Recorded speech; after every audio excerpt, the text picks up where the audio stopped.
Le désert a bien failli rayer de la carte le village de Gourga. Mais un homme a pris les choses en main.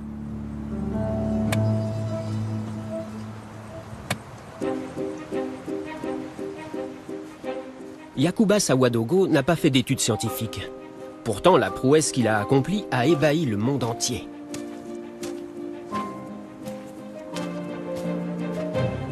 Il a arrêté la progression du désert.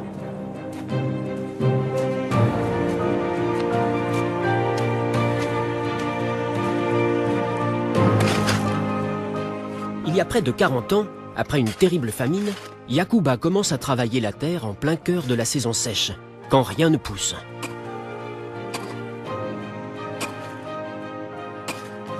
Tout le monde, y compris le chef du village, pense que le jeune homme est devenu fou.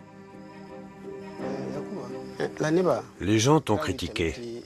Ils ont dit que ce que tu faisais, ce n'était pas bien, que c'était contre les règles.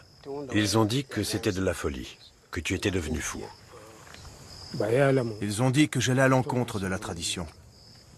Ça m'a fait mal d'entendre ça. Le chef de ma propre famille a dit la même chose et tout le monde riait. Moi, je me suis tu.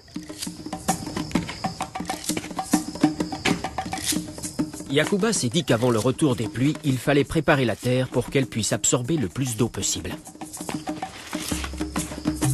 Dans la terre dure comme du béton, il creuse de larges trous et les remplit de fumier et de détritus.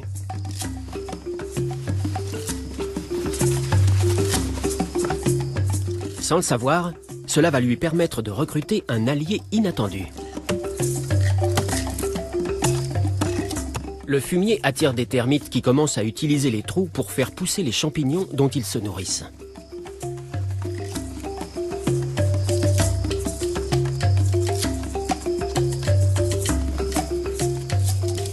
Ils creusent à leur tour dans la terre un réseau de minuscules tunnels qui vont servir les objectifs de Yacouba.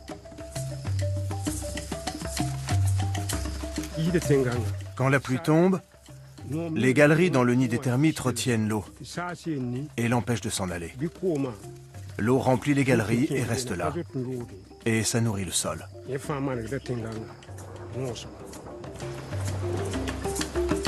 Quand la pluie revient enfin, Yacouba se bat pour conserver la moindre goutte d'eau. Il construit des murets pour retenir l'eau dans ses champs.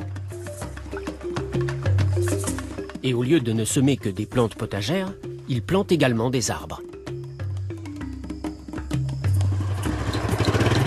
Les habitants continuent à se montrer hostiles et à le considérer comme l'idiot du village.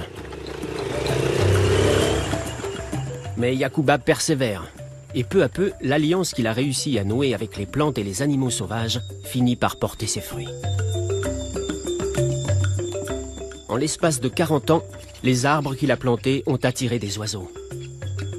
Ceux-ci ont apporté avec eux des graines qui ont donné d'autres arbres. Le désert de Yacouba a fini par ressembler à une forêt.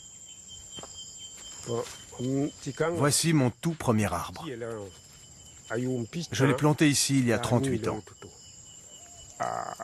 Son importance est considérable. Les arbres sont source de vie.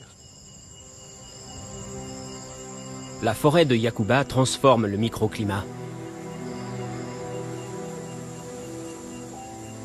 Elle arrête le vent et offre de l'ombre.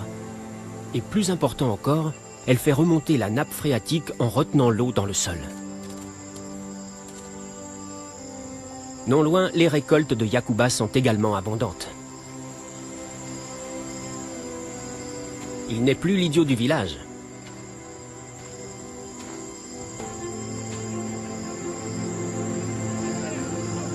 Yacouba est désormais un héros.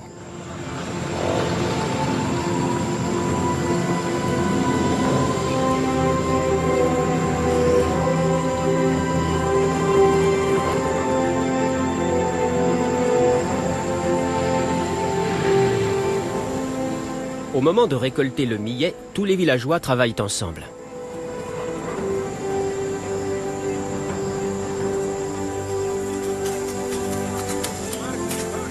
Il y a maintenant de quoi nourrir tout le monde.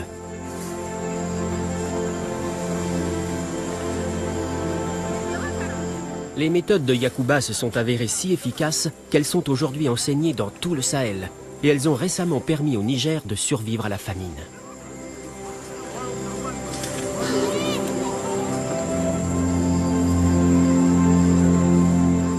Avec l'aide de minuscules insectes, un seul agriculteur est parvenu à tirer parti du rythme naturel de l'eau.